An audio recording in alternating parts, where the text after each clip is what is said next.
Hello, everybody, and thank you for tuning in to the Liberty Report. With us today is Daniel McAdams, our co-host.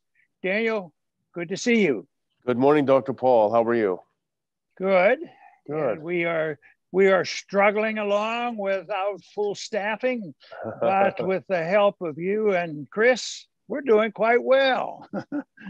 And taking care of all the technical problems. You know, I want to balance the budget of the United States government. I want something simple, but here I am tinkering around with these computers. But they are certainly helpful when we try to reach people. You know, we complain a lot about the internet.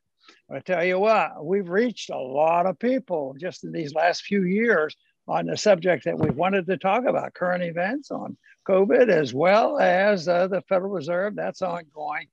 So you use what you have and try to point out the good and the bad of each thing.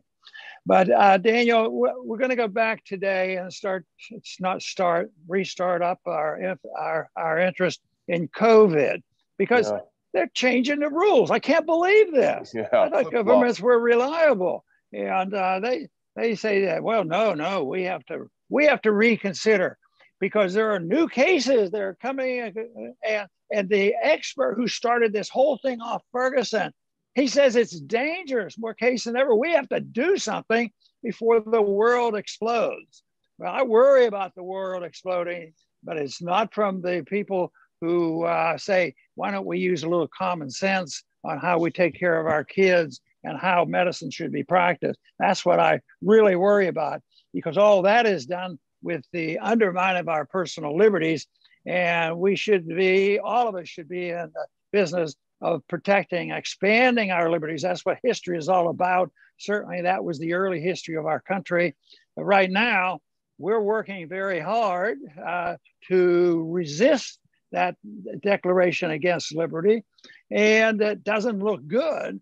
And yet I am firmly convinced that there's a lot of people out there still who want to live in a free country. And that's what we want to touch on today, because they're coming back with more rules. Our buddy Fauci says that we have to do more masks on the kids. Oh, well, the kids are a danger. So, and we need a village to take care of these kids, and they're running this village. Well, I want to participate in the village. I want to return it to the parents and let them decide, and let the medical decisions be decided between the patient and the doctor. Maybe that would help us sort all this nonsense out. But there were some announcements. I think there was one yesterday, and there's another one probably coming today. And Fauci had an answer. They said, we hear they're going to put a mask on for anybody indoors, including the kids. And at the same time, they're saying that if you don't do it, you're in big trouble, and there'll be a lockdown, the whole works. So, but we have discussed this a lot and looked at the evidence, and it looks like they're misinterpreting a few things, like this variant, their interpretation of the variant, meaning that it's coming back, it's worse than ever, there are more cases. And yet we reported just yesterday that if you took people who were using it for an excuse that the world's coming to an end, they found out that a lot of people were in the hospital with the disease. Then they found out that 56% of them went to the hospital for some other reason, probably a sore finger. And they did it. Oh, he's positive. Of course, we can't depend on the test. So that's sort of what's going on today. So what are we going to do, Daniel, to sort all this out? It's a big deal, Dr. Paul, because the CDC just a couple of weeks ago said, no, if you're vaccinated, you don't have to wear a mask indoors. You're fine. Don't worry about it. You're protected with this vaccine from the virus. And now just yesterday afternoon, Rachel Walensky, remember what she said back in March? I have a sense of impending doom as the cases plummeted. Well, there is a variant, as they call it, the Delta variant, supposedly. But rather than pay attention to where that variant acted when it came from places like India, and now what we're seeing in the UK, which is it's a relatively quick spike. It goes up with cases and goes down rapidly, because though the virus itself is easier to catch. It's not as strong and not as deadly as viruses have always been. Well, Walensky and the CDC have flip-flopped, and now they say you got to wear a mask indoors, even if you're vaccinated. And it's a big problem. But I think the deeper context, Dr. Paul, again, is political. The CDC is a political, not a scientific organization. It deals in politics. And so here's what Rachel Walensky said. She's mad because she doesn't think enough Americans have taken the vaccine. There are too many who are refusing. So she said Tuesday afternoon that because not enough Americans got the vaccine, those who did will now be asked to wear their masks in public again. She's pitting one half of America against the other half of America. See, it's our fault. Those of us who didn't take the vaccine, even if you've had COVID and are now immune to it, that doesn't matter. So this is what it's all about. It's all about politics, I think, Dr. Paul. It's all about pitting Americans against each other. And it's a very dangerous game. They want to take us back to March 2020. They want us to go back to the entire wasted year we had last year. They want to do it again to us. And the question now for Dr. Paul is the country going to take this lying down once over again? Well, they are inconsistent. They give positives and negatives, but it's always a mess because, quite frankly, I don't think they know what they're doing. And if they thought they knew what they were doing, they're doing the wrong thing. But I thought Biden felt compelled to answer to this mix-up or whatever it is, this confusion. He says he understands why this is happening. He says he never realized that the anti-vaxxers were not smart enough to know the difference. It was the fact that they were dumb that caused the problem. And I don't even know if he has the credibility for picking and choosing who is smart and who isn't. Obviously, there are smart people and there aren't smart people, but the last thing you want are the politicians making those decisions. And some of them, do themselves more harm than good by pretending they know what's good. Even in science, you already said, Daniel, which is very important, that this is not an argument over science. This is an argument, over politics. And right now, I think the political thing must be making them pretty nervous. We talked a little bit a while ago about, the unions are getting worried. Some of these rules are backfiring and hurting the unions, and they're getting nervous. And I saw something this morning that was interesting. Really, if this is moving in this direction, it's a big deal. That Hispanics, see, everybody votes in a block. Nobody votes as an individual, and I think that's part of the racism that goes on. But anyway, they said the Hispanics are moving away from the Democrats and moving toward the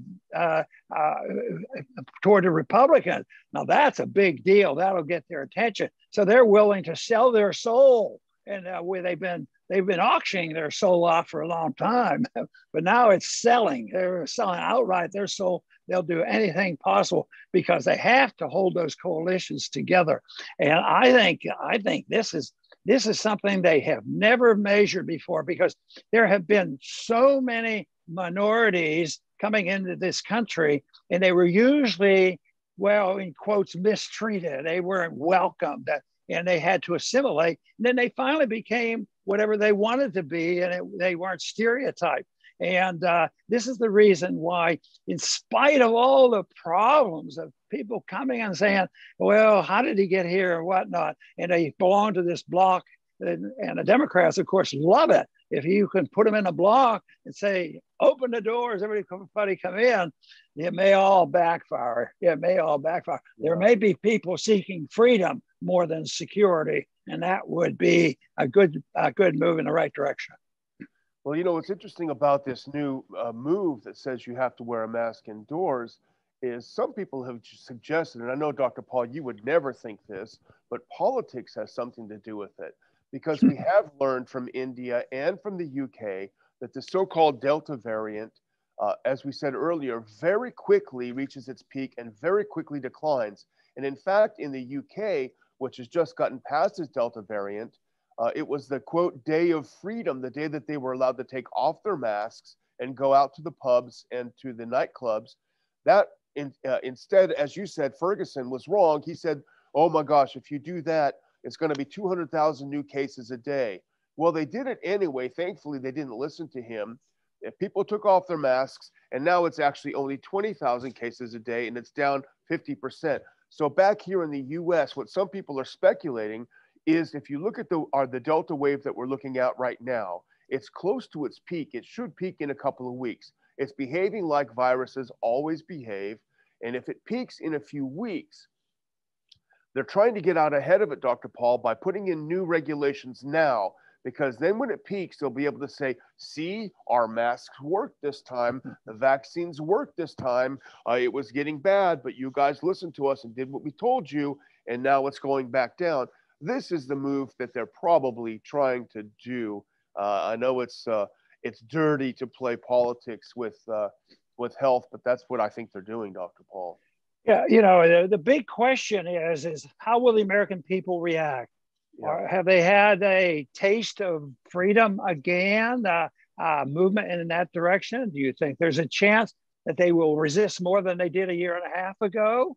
Yeah. Or are they going to just roll over and accept it? You know, there's one image in this whole mess in this last year and a half that I was most pleased with and sent a message. And for a day, it was in the news. And that had to do with the children in Israel. Israel's very disciplined and they have a lot of rules and people are very obedient to it. But they also have a streak of libertarianism. And two, they don't want to be told exactly what to do by the whole world. So when they told the kids in this little classroom, you can take off your mask, there was never a scene that I thought was so impressive, up and down. It was like, it was the best holiday they ever heard. Now, is that going to persist and people will be resistant a little bit more now than they were a year and a half ago?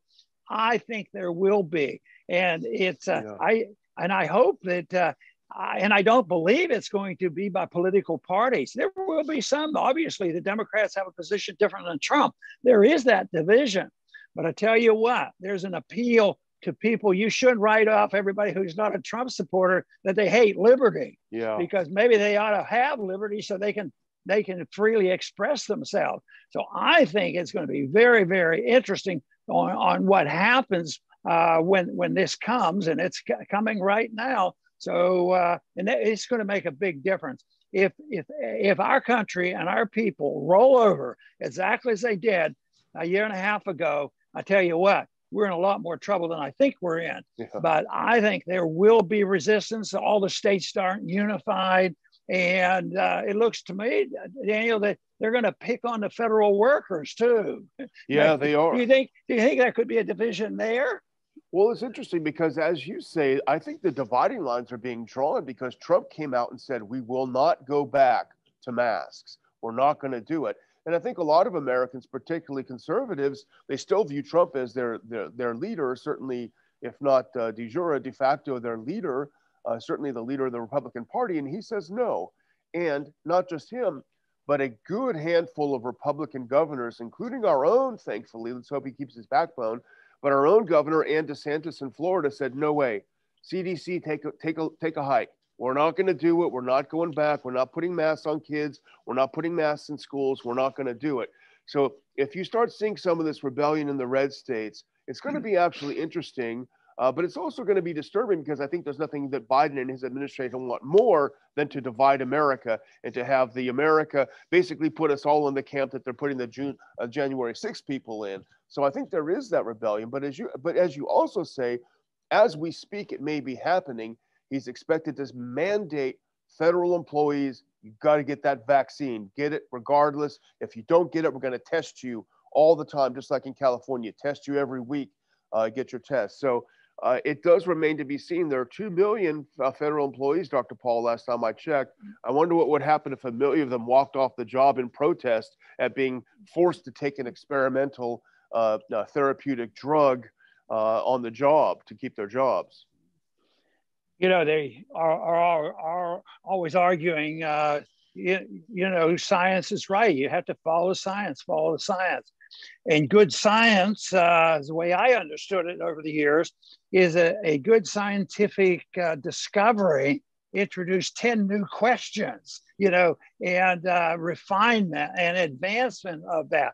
But that's not the way they look at it. Science is a one-time deal because they see it politically. So it's dealt with in politics.